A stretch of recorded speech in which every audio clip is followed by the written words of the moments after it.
you feel a lot more confident than you did at the beginning of the year when you had. Yes, sir, there she goes. Hello and welcome to episode 225 of Section 138.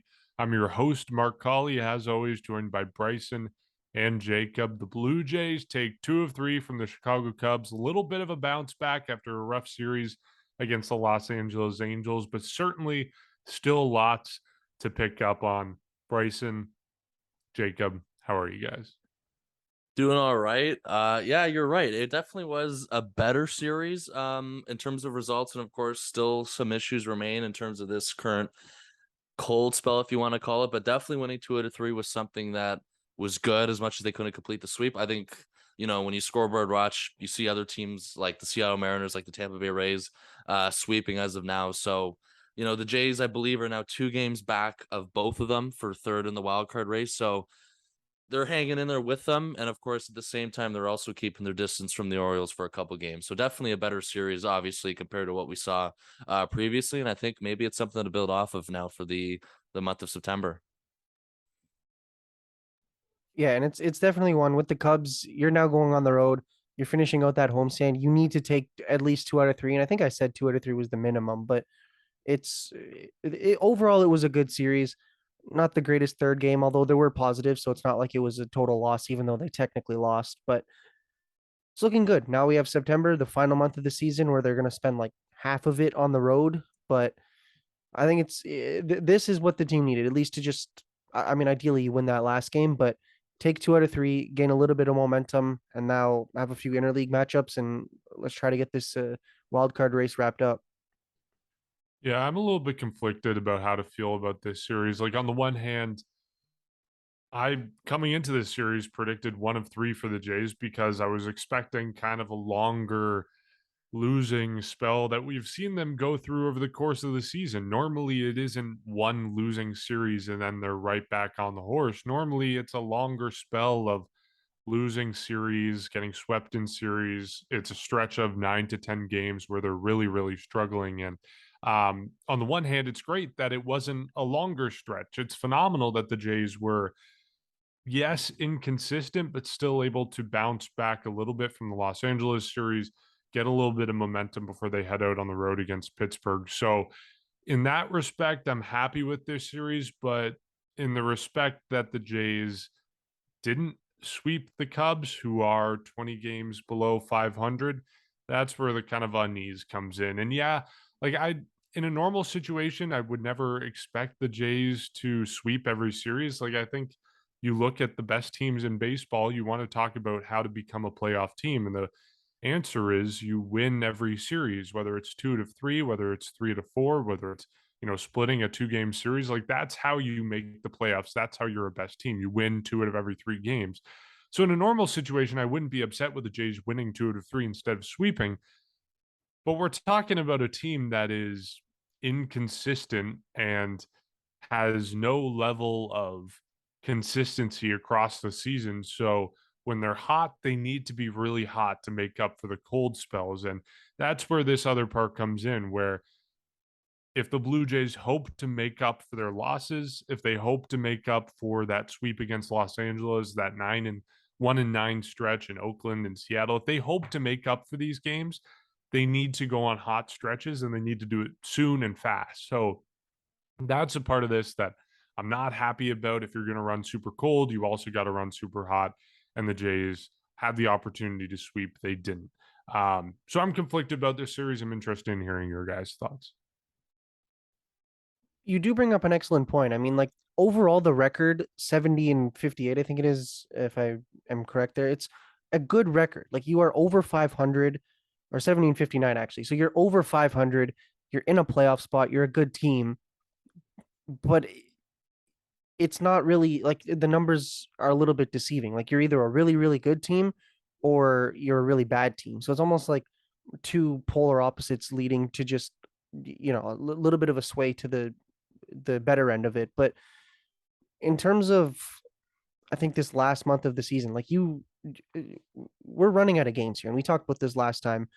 The Blue Jays are not at that point now where you can really go on any type of extended stretch, like you pretty much need to win almost every series for the rest of the way. Like you're only 2 games behind the first two teams in the wild card race. There's a very good chance that it could stay like that for the rest of the month or the rest of the season, really, at this point. And a series like this, I think in general you need to take this as a positive. Ideally, you get that third win, you complete the sweep, but realistically, you're not going to sweep. Like no team not going to sweep all the time, and you're not going to win every single game. As long as you're able to string together wins, and even if you are losing, you're able to have things that do end up looking good, like having Biggio and Alejandro Kirk hitting home runs in that third game.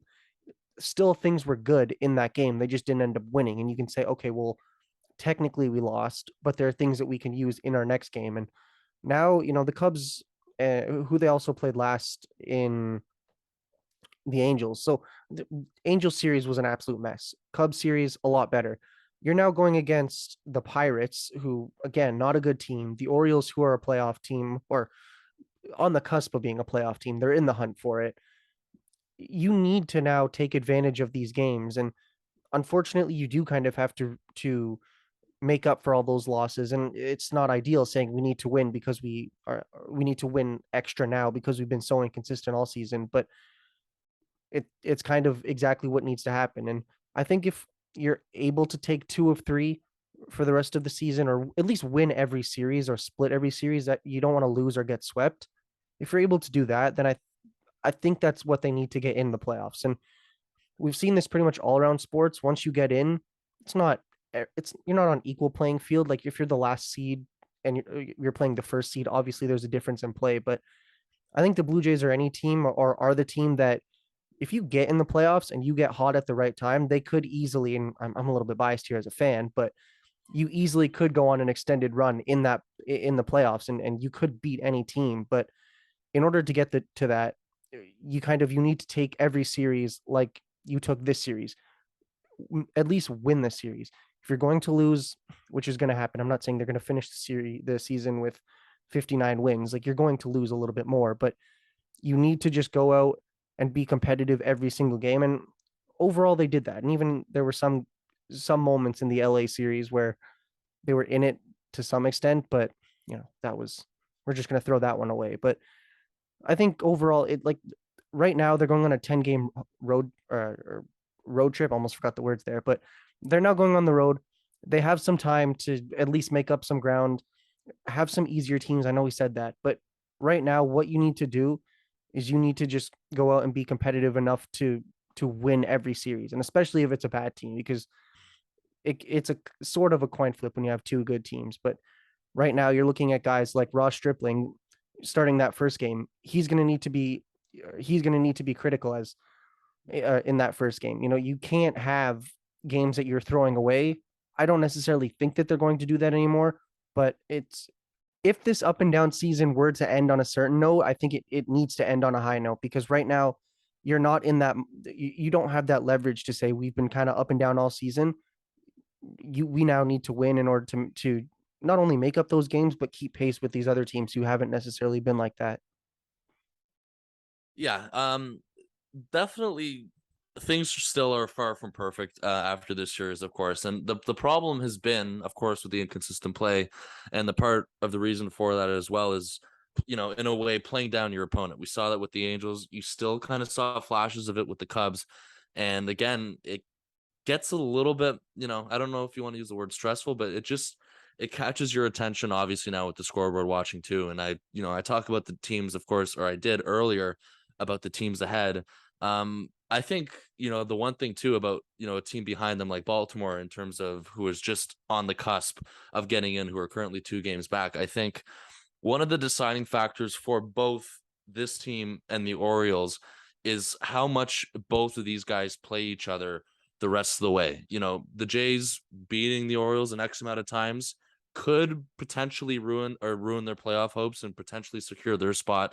And it can also go the other way. So the fact that, I know a lot of people have been saying this, but the fact that you're looking back at this in April and kind of, getting very excited seeing all the Orioles matchups late in the season, to now how this could be a very important part for the Jays in particular, getting or securing a playoff spot just against all those games against the Baltimore Orioles. So you have that going on. The Orioles continue to also, play good baseball. They just recently played the Cleveland Guardians and the Jays.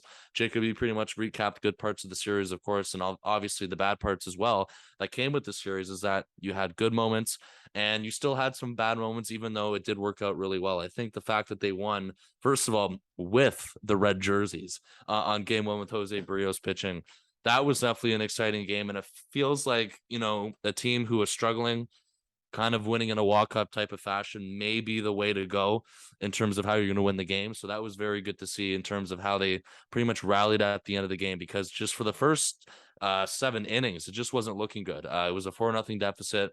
And really the questions of what if they dropped this first game were slowly getting into my head around the middle innings, because you just didn't see much going on. Jose Barrios, I know his line said 4 earned runs. I think as much as he gave up a lot of hits, he still had a lot of good moments in his start. So I don't take too much of a criticism from him on that part.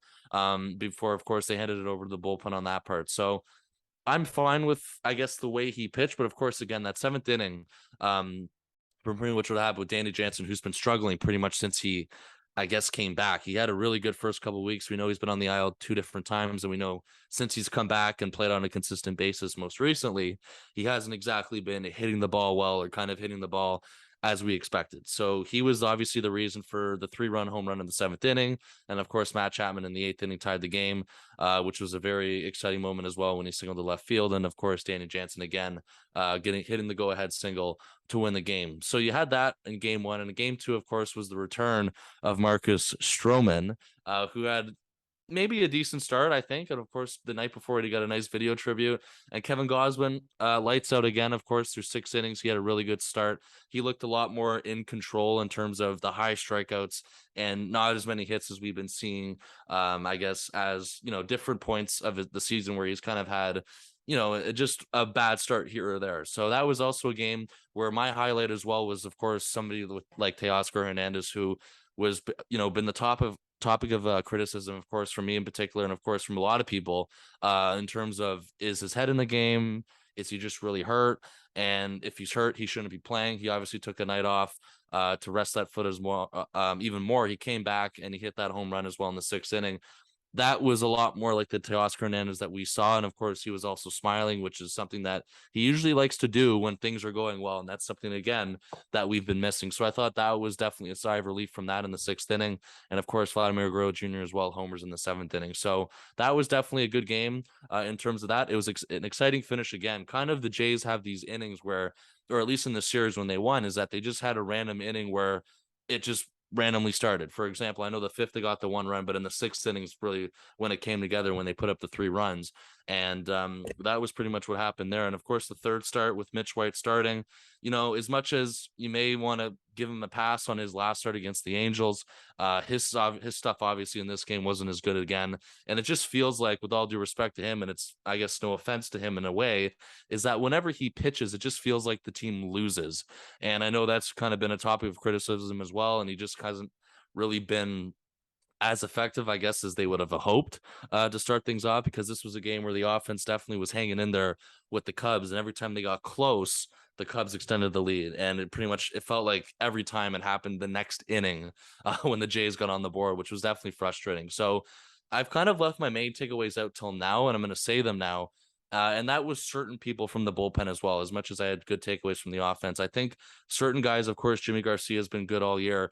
I have 2 other notables who I thought have had a really good series, or just a really good last couple weeks. And you have seen how much better they have gotten. And that first guy, is Jordan Romano, of course. And I think it's been kind of a well-known fact too, is that it feels like since the All-Star break, he's been even better than what we saw beforehand. And his velocity is also higher. Like, his velocity is a lot better. We know he was throwing 100 a few times. He may have even thrown over 100 one other time. That was one of my takeaways. An 0.84 ERA in July. And then, of course, translating to August, he had a 154 ERA. That's really good. He's getting better throughout the rest of the way. And it just, you feel a lot more confident than you did at the beginning of the year when you had a lead in the ninth inning, home or away, with Romano. And another guy I think that deserves a lot of, I guess a shout out or just a notice of how good he's been pitching is Trevor Richards. That's another guy who's really impressed me over the last 30 days, a 146 ERA the last 40 days. And you've seen him kind of slowly getting back to pitching in high leverage situations. So I thought despite that third game from the bullpen, game 1 and game 2 were really good. And of course, Jordan Romano, for me, the biggest highlight, just because he seems to be even better and even more in control than he did prior to the All-Star break. And that's really good news for down the line when you're going to be in these close games, when just in terms of a confidence level, when you got to throw him out there in the ninth inning. Yeah, and even just going back to yesterday's game, the final game of the series, I think Trevor Richards was the standout for me. Like, I know there were some offensive performances that you can pick out as being good. And out of the bullpen, Jimmy Garcia, you mentioned it. I think he went 1.1 innings yesterday, and I think he was perfect. But to me, the standout, like you say, is Trevor Richards, because Richards pitched 1.1 innings. He was perfect.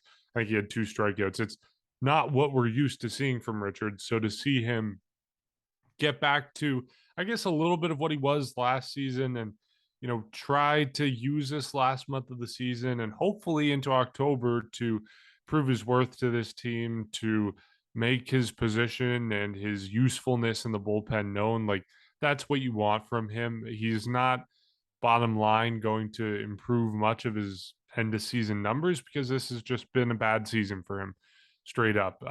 But he can help the team down the stretch and change the impression of what he did with this club this season. So yeah, that's something to watch for, and I think it'll be a big part of the Blue Jays moving forward. Although, to be honest, the bullpen has been pretty good the past, I don't know, 6-10 games ish. It's been pretty good, so you can't complain too much there. Of course, knock on wood, because anything can change on a dime with this team. But it seems like, starting pitching has been iffy. The starting lineup has certainly been iffy, but it seems like the bullpen right now, at least, is one of the consistent things, one of the few consistent things with this team. So we'll obviously take that.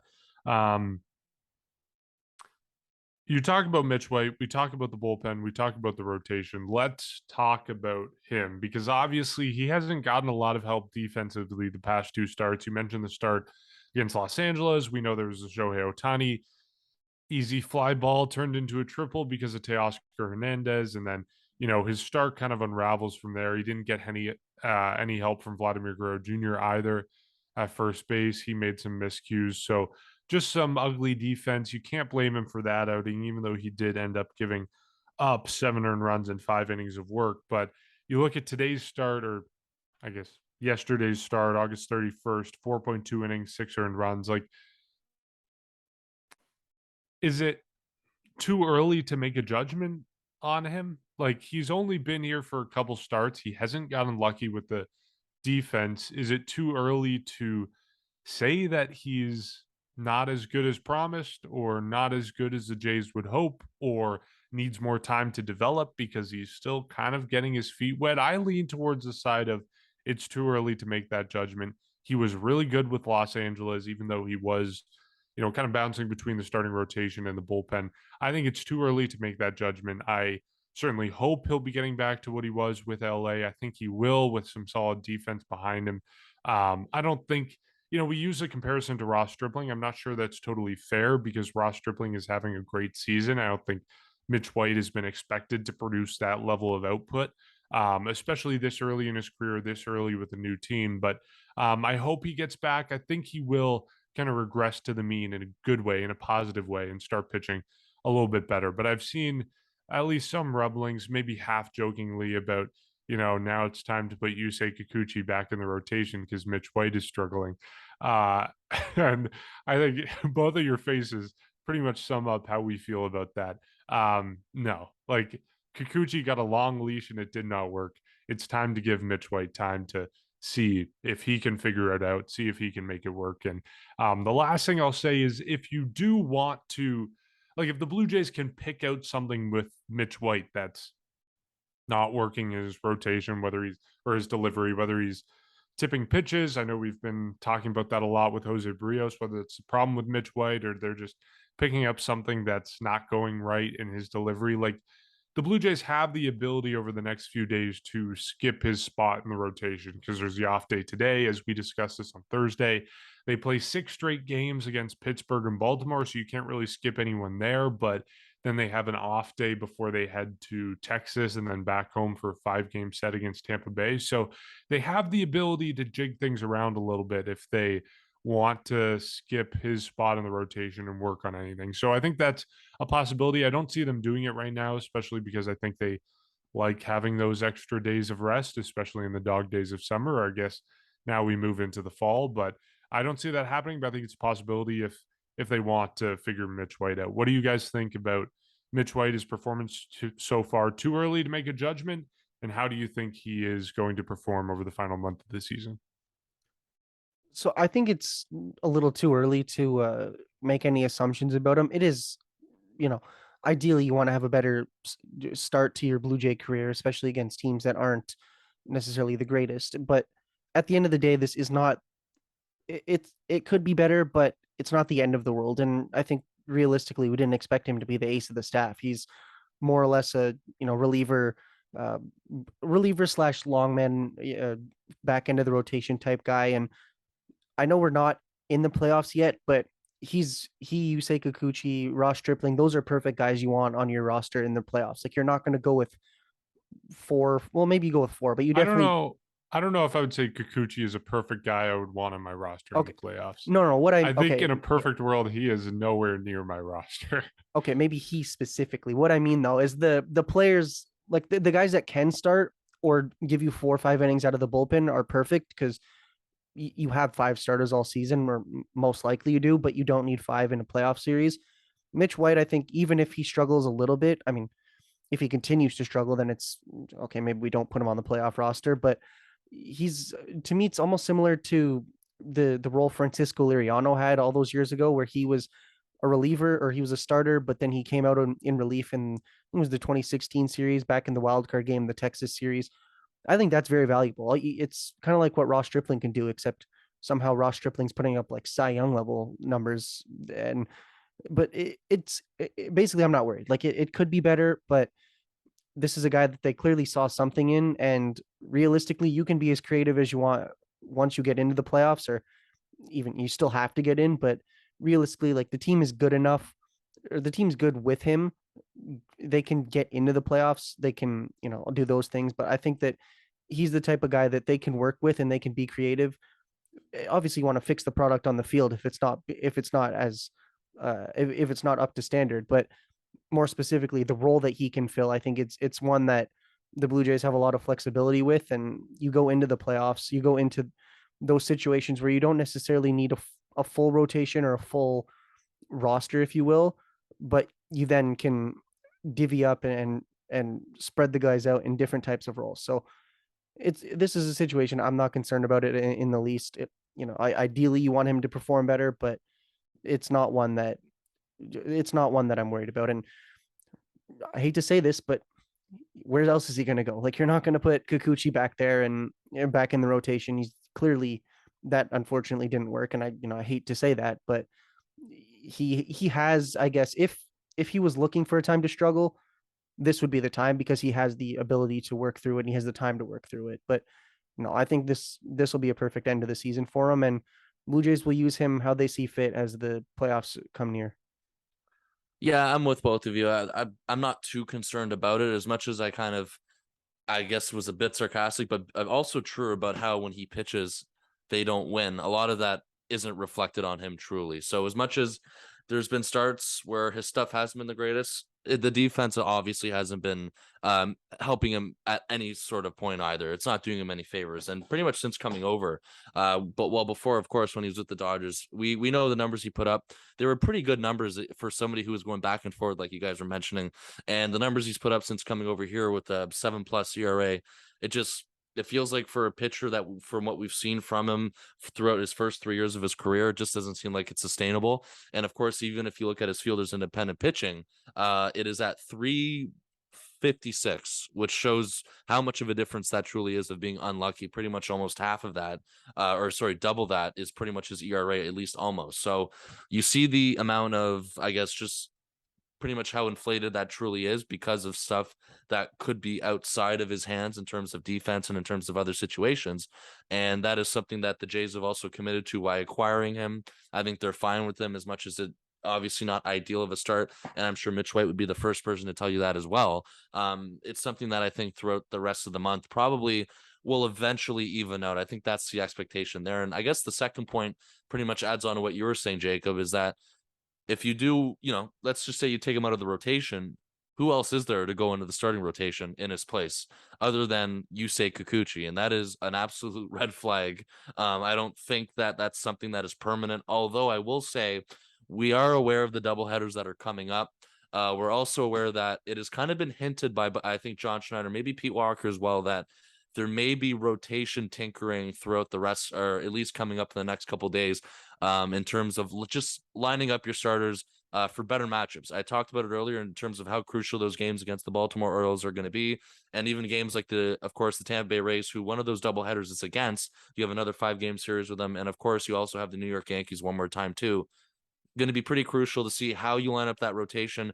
Pretty much put yourself in a better spot, and a guy like Mitch White, you're going to be probably put in a better spot for yourself as well, which will definitely be ideal for you as well. So it's nothing personal to any of those guys, but the fact that there's a couple off days coming up where the Jays have this opportunity to line people up for a better matchup, I think that's something to know for, and I think it's something that we are expecting to happen probably by some point at next week. I don't think the starters this weekend have been totally confirmed by the Jays, unless something has been confirmed by then. I don't think they have been.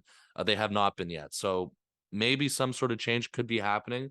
And the other thing too is, and this contradicts to Yusei Kikuchi, is that the roster's expanded as of today. We know that Blue Jays legend Bradley Zimmer is officially back. We are all excited for that. And the second name kind of caught me a little bit by surprise, because I don't know about you guys, but I just felt like at the time when somebody like Zach Pop got optioned, it felt like he was going to come up here right away. But instead, today, the other pitcher that came up was Casey Lawrence. And that name is a little interesting because we've seen him, of course, back in July when Kevin Gausman had his bad ankle. He was the one that was making starts for Kevin Gausman. So it kind of shows you that with these double headers, perhaps that might be the guy who's starting one of those double headers. And of course, you're going to need Mitch White in a series like that with the double header. And the point is that you're going to need an extra starter in one of those games. And it doesn't seem like it's going to be Yusei Kikuchi. Of course, he is an option, and maybe I'm wrong, and maybe Kikuchi slides in and Lawrence kind of fills in for, what Kikuchi's been doing as a long man for that one game. I don't know, but that was definitely interesting to see Casey Lawrence be that extra guy up. So it just shows you, outside of a guy like Mitch White, there's not a lot of options. It's Yusei Kikuchi and then Casey Lawrence, no matter who you want to rank ahead of who. Those are your next two options. Mitch White is a lot better of a pitcher than what his numbers have shown, and I think that it's going to eventually balance out the rest of the way. And I also think that the rotation change will definitely favor his matchup as well. And that's why I'm not overly concerned. I don't think we should be whatsoever. Yeah. I think you can sum up Mitch White's struggles as growing pains, at least so far. Like, obviously getting unlucky with the defense, but also just growing pains because he's relatively young. He's with this team until 2028, barring any trades. So, like, he's a guy that is a long-term project with the Jays. And just to bring in what you were talking about with Zach Pop and Casey Lawrence getting called up, I think Zach Pop is also kind of a long-term project for this team. I think if I remember correctly, he's under control until 2027. I think that's when he hits free agency. So I, as much as I think he has the potential to be able to help this team now, like, I think he probably is a better pitcher at the major league level than Casey Lawrence. Obviously, different type of pitcher. Zach Pop being kind of that hard thrower, that one inning guy, versus Casey Lawrence, who's more of a longer guy out of the bullpen. But point being, I think Zach Pop has a bigger potential to help the major league club right now, but he's more of a long-term project for the Jays. They have time to work on him. They have time to get into a point where he's really maximized in terms of his impact on this team and how much he can help the team. So I think, going back 2 weeks ago when Zach Pop was optioned, people were asking me, like, why the hell are the Jays doing this? And my answer was, he'll be back up on the major league roster in 2 weeks. You just have to make space somewhere, and why not send him down? But it does surprise me that Casey Lawrence is up instead of Zach Pop. But bottom line, like I say, Pop is a long-term project versus Casey Lawrence, I think, has a potential right now to fill the need that the Jays have in terms of a long man who, especially like you say, with the doubleheaders coming up in about a week time, they have a doubleheader against Tampa Bay. And of course, that 5-game set is going to be long. Or excuse me, the 5-game set, just looking at the schedule, I think the schedule I have up on my wall may be outdated before some of this stuff got scheduled. The Jays have a 5-game series against Tampa Bay at some point. I know they've got 2 series left against Tampa Bay. It's their first home stand back. Yeah. First home stand back. Okay. So it's the one I was talking about a week and a half from now. There's a doubleheader and a 5-game series against Tampa Bay. So bottom line, in a week and a half, they're going to need some extra arms out of the bullpen. Casey Lawrence fits that bill more than Zach Pop. Could you bring Zach Pop up now and then swap him out in a little bit? Yeah, sure. I don't know. But I think when you get to the point of discussing the 28th man on a 28-man roster, like at that point, yes, these decision matters, but it is a little bit of semantics. Like, I don't know how much of a difference Zach Pop versus Casey Lawrence actually makes when you're talking about Pop being someone who's going to play a role in the future of this team. They're probably figuring things out in AAA. So bottom line, that's that. Bradley Zimmer returning to the team as well. I don't know what to think about this. Like, I think it's funny. It's funny. It's funny and fun to see him back on a team where obviously lots of passionate opinions from every single Jays fan about him. But like going back to what we've said previously about Zimmer, like when he is doing what the Blue Jays brought him to do, he helps his team. When he pinch runs, when he plays as a defensive replacement in the 9th and 10th inning or 11th inning or whenever it is, like he helps his team. It's just when he's put into situations where he doesn't, where the Jays don't want him to play, where it's a less than ideal situation where he's basically having to put a bat in his hands, is basically the long and short of it. That's when this looks bad. But if he's in situations where he is meant to be in, he helps this team. And I mean, as much as we joke about him being terrible offensively, he did go 4 for 16 in Philadelphia when he was with them. So like maybe there's something there. Maybe he's regressing positively towards the mean. I don't know. But it's fun to see him back. It's a little bit of a meme for sure. I mean, I definitely was a little bit surprised about it. And I don't know, I feel like he was removed from the roster when I was on my trip because I completely forgot about him. Like he came back and I was like, wait, he was gone. But anyways, that's just me. But I think the situation that the Blue Jays are in now is realistically he's not going to he's not going to do, I don't think, what the team doesn't need him to do. Like you're looking right now, Jackie Bradley Jr., Lourdes Gurriel Jr., Teoscar Hernandez, George Springer, Raymel Tapia, Whit Merrifield, probably not going to play outfield, but can play outfield. Those guys are going to get more playing time than Bradley Zimmer. And Kevin Biggio can also play. And yeah, so basically Bradley Zimmer is going to be a defensive replacement. He's going to run when he can.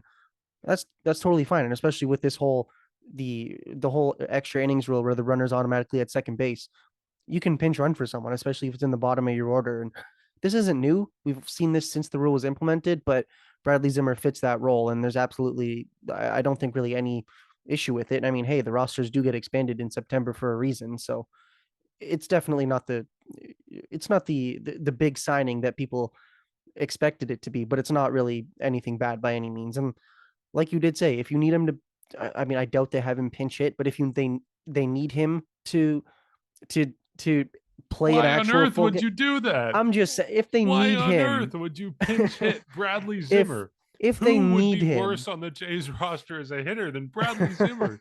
if they need him to hit in a game, go have 3 at bats, maybe 3 at bats like the rest of the season.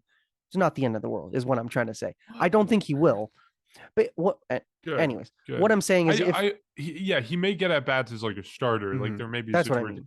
There is no chance in hell that he is pinch hitting for someone unless there is an injury. Yeah, no, but basically, like this team is okay with him right now. Is what I'm trying to say. Like as long as he fits his role, which unfortunately isn't very playing time heavy, but as long as he's in that role, it's totally fine. He'll benefit the team in ways that not everybody will notice, but the diehard fans, the people that are really paying attention, and the coaching staff, they'll definitely see it. I think when I saw the sorry, the notification, I think I bursted out in laughter from when I remember seeing it. And it just, I don't know, it feels like he took a 2-week vacation in Philly and he's back. Just like that. Jacob, don't even bring up offense with me with him. And I don't think, as much as we barely saw him hit when he was here previously, it's going to be even more difficult, like you said, because of obviously the expanded rosters. A lot has to happen for him to probably get off the bench, like you were saying, in that sort of role. However, the odd time if they need an extra base runner, in terms of Jackie Bradley Jr. maybe not available, Bradley Zimmer could probably be in terms of pinch running the next guy up in terms of that, because he's also one of the fastest guys on the team. We know that, and he's also an option defensively. So it's depth through the rest of the way, and I mean, there's not really much else to say other than that, because I think that's all we're really expecting out of him, and I think that's a win for us because of that. So just, I don't even know if it's for sure he's going to start a game. You never know. Of course, we were talking about the doubleheader. And the other thing to mention, too, is on top of the expanded rosters, we can't forget that the doubleheader means you're also getting an extra person that day as well. So that also could be a pathway for a guy like Zach Pop to come back up from what we were talking about earlier. But it just, the rosters are even bigger than when Bradley Zimmer was here previously. Jacob, pretty much nailed the depth chart about who's available other than him or ahead of him. A lot has to happen for that, and you'll see him the odd time obviously be a defensive replacement, because we know that he is arguably one of the best, if not the best, center fielder on the team. If healthy, of course, we talked about that at center field as well, and or just in general, even with the healthy George Springer is what I'm saying. He's a really good option, and that's why there were situations this year where he'd be a defensive replacement and George Springer would move over to right field. We've seen that. You might see that again, him and Jackie Bradley Jr., both of them at the same time. Now you don't have to choose between one of them. The fact that you have the ability to have both of those guys as an option on the field and on the base pass, it definitely makes you a lot better for that. And it's a great role throughout the rest of the month with him on that one. So you really can't blame them for bringing them back when they had the chance. A part of me wonders, or just the fact that they traded for him as well at the start of the year. As much as they brought in Jackie Bradley Jr., they probably liked him more. I do think in a way they also did, in a way probably didn't exactly want to put a guy like Zimmer on waivers, because they like him for his role. And that's probably why he's back a couple weeks later. So it's optimistic that you mentioned the 4 for 16 mark. I still don't want to play with fire and, all of a sudden be confident with that. I don't know if it's going to make a difference in terms of maybe getting an extra at bat or two. Probably not. That's fine. He can field, he can run, and I think that's all we're asking from him throughout the rest of the way. And it's a good thing it's a good add to the depth, I think, for the rest of the way. We've just talked about Bradley Zimmer for like 7 or 8 minutes. This guy, like, this might be the highest ratio of playing time to the amount of time we spend talking about him on the podcast of any Jays player, because I feel like he just occupies a very outsized space in a lot of Jays fans' mind for the amount of time he actually plays. Because, like, you look at his at bats, he's only had 76 at bats for the Jays this season, and you compare that to other guys who are like starting every day. Like, I don't have the numbers in front of me, but I bet you Vladdy is at like 430 or 450 at bats or someone around there. For us to be, that might have been the first time we've mentioned Vladdy on this episode. I think I mentioned him when we were talking about defensive miscues in the series against LA, but like, I don't know. It's outrageous the amount of time we spend talking about him, but it's a lot of fun. But yeah, hopefully he helps the Jays. I think he will. When you look at the alternatives, like, I don't know who, if they're looking for an outfield bat, like maybe it's like Nathan Lukes in AAA. Like, I don't know. Or was he injured? I don't Spring know. training legend. Wow. Yeah, it's a blast from the past. I know people thought he was going to get playing time this season in the majors, and I don't think he has really at all. So, anyways, you look at the alternatives, it's like there aren't a lot of names that jump off the page right now. So, maybe Ricky Tiedemann. I've heard a couple people mention his name, but I think it's way too early for that. I don't think. And also, then you get into a situation where you're adding to. I don't think they could add 2 extra pitchers, because I think there's the pitcher limit on the roster. So never mind, scratch that. They would have had to choose between Lawrence Tiedemann. Anyways, point being, there's not that many other names that you could turn to besides Zimmer. So just to wrap this podcast up, we're officially done with August. We can toss that in the rearview mirror because it was not a great month. The first month of the season where the Jays have a losing record, 13-14. We talked about the bad stretches, their inability to get hot for a consistent period of time.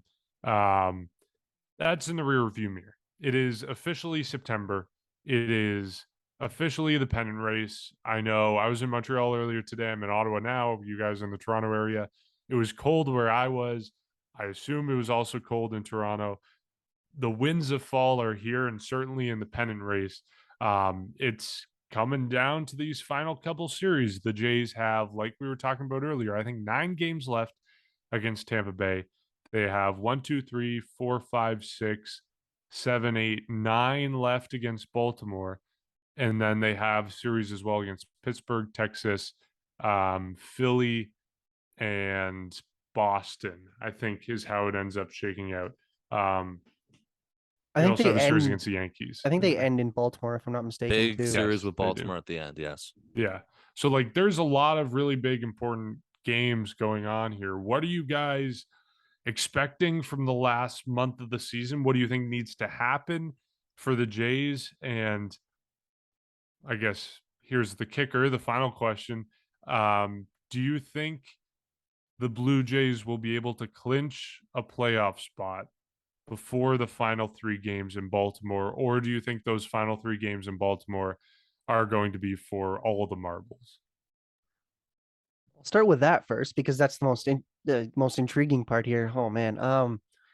See, the Orioles are not a pushover like they used to be, at least not this second half of the season. So it might not even be that the Blue Jays are not playing well enough to clinch early. It might just be the fact that the division or the wild card race, well, even the division too, but everything is just so close that you need to win every single last game. And could be. I mean, it'll definitely be a very interesting final week and final series of the season. I know last year it was a lot of fun, I think, in seeing that they needed to sweep and they ended up doing it, but whatever, that year's that year.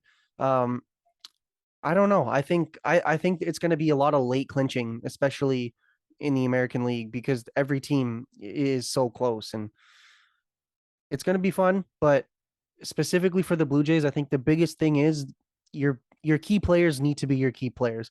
Vladdy needs to continue to stay hot. Springer just had what, a 12-game hit streak, needs to continue to do what he can do. Kirk and Gurriel have sort of cooled off a little bit, need to get going again.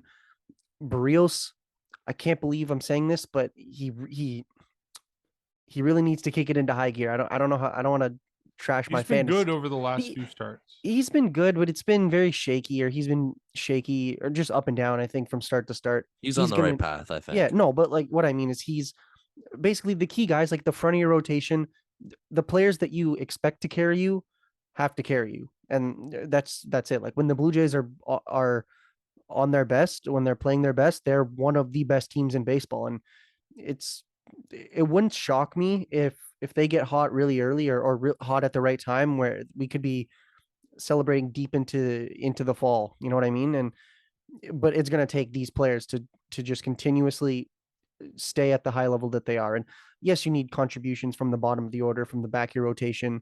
You need your entire team to play well, but the big players, the ones that you're paying a lot, ones that you're going to pay a lot soon, those guys need to be your best players. I will say this. The last time, obviously, other than 2020, no matter what you want to say, how real of a season that was or not, the last time, or at least just one of the memorable moments for us for playoff runs or whatever, is when they clinched in Baltimore in 2015. So that would be a pretty cool way to end it. However, for our own health, I don't know if that'll be a good idea because that would be a pretty darn stressful month. On the other hand, there is an opportunity, obviously, to potentially clinch at home against the Red Sox. That'd be pretty cool as well to clinch at home. There's a lot of, I guess, factors or different scenarios that can happen for them to just to clinch near the end of the year. So I assume, I don't have the exact magic number in front of me, but I assume it's it's got to be mid-30s. It might be a little bit under than that, but I feel like it's around there for a magic number. I'll let you guys maybe try and find it as I talk, but I feel like it's around there. It's nowhere close to being, it's obviously a lot of work to be done is what I'm trying to say for September. And, you talked about it, Mark, below 500 baseball in August. It's just, we know how good they are when they're good in terms of who they can beat.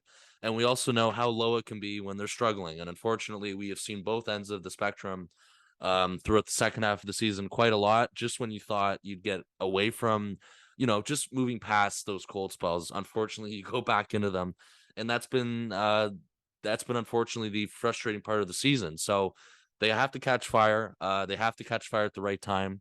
You hope that the rest of the way they could catch fire. I said it earlier. They're trailing both the Seattle Mariners and the Tampa Bay Rays. They're only up by 2 games on the Baltimore Orioles.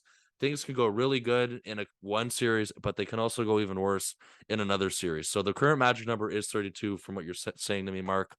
That's going to take us pretty much at this rate. Of course, it can change, but at this current pace, this could take us to pretty much the end of the year throughout the next 30 days. So we'll see. But in terms of when I expect them to clinch, it's probably going to be one of those last 2 series. And of course, I'd love it to be earlier again for our own health, but that's pretty much what we need to see out of them is pretty much people catching fire at the right time, them doing it as a team, doing it, gelling together at the same time, the pitching doing good, the hitting doing good. It's all pretty much the obvious, but in the truth of the matter is that's what you need to get in this, because teams like the Seattle Mariners and the Tampa Bay Rays, they have figured it out.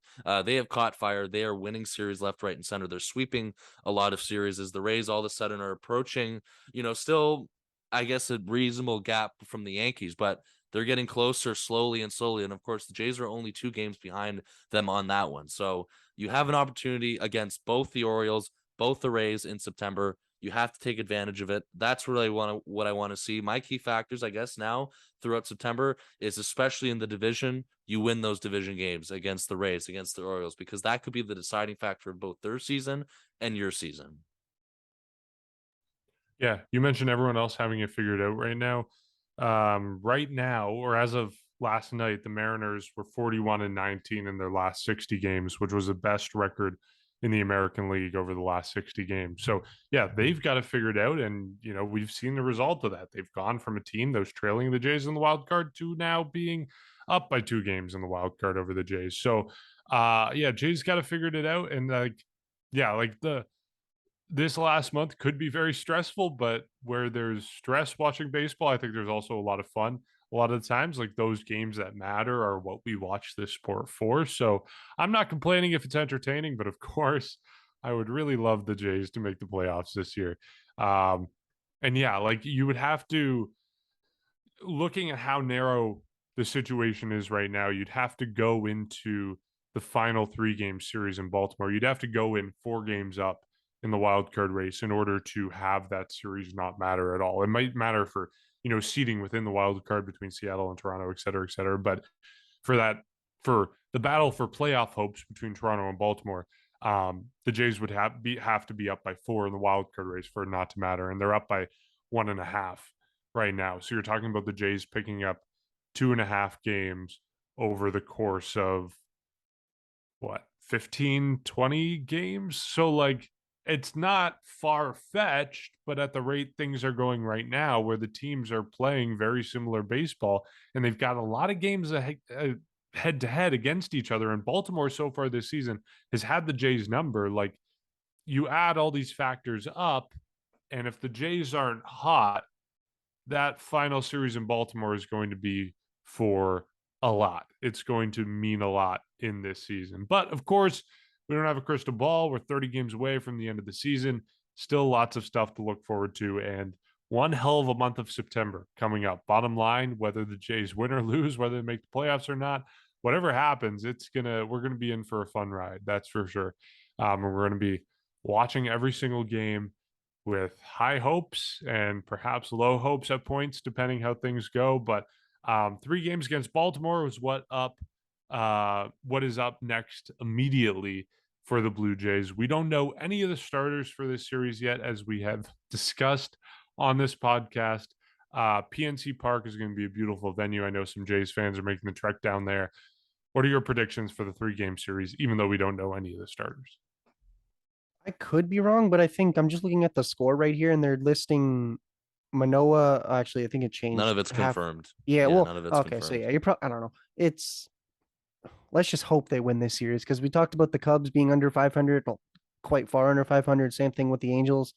Uh, Pirates are not a good team, to put it lightly. I was trying to trying to quickly calculate it, but whatever. Basically, they're not a good team. I don't need to go. They're 49 and 81. So you got to go. You got to take 2 or 3 here at the bare minimum. You know what I mean? Like, we're not talking about how while the Blue Jays are struggling, 2 out of or 1 out of 3, 2 out of 3, whatever. Like, if you truly are a good team, you go and win every single series or most of, if not every series for the rest of the season. And it starts with taking 2 of 3, if not 3 of 3 from the Pittsburgh Pirates, and then get the Orioles. So even more, if you lose 2 of 3 or 3 of 3, then it could get really ugly at the end of the week. Was there a prediction in there? I think 2 of 3. Yeah, 2 of 3 is Okay. as the bare Is there a minimum. prediction? I heard this is what the Jays should do. Yeah, sorry, I meant to. Yes, I predicted 2 out of 3. It sounds like you don't even know what to predict there, Jacob. I'll be a little bit more, I guess, confident with my answer. Yeah, this is. I think first time this year this series prediction. We have no idea for either side. So this is basically what we're just pretty much kind of going in blind in a way. The last time I said this, it went the other way, but it's time for me to get my redemption. I'm going to call a sweep this weekend in Pittsburgh. Wow. Incredible. Yeah, I could see that happening.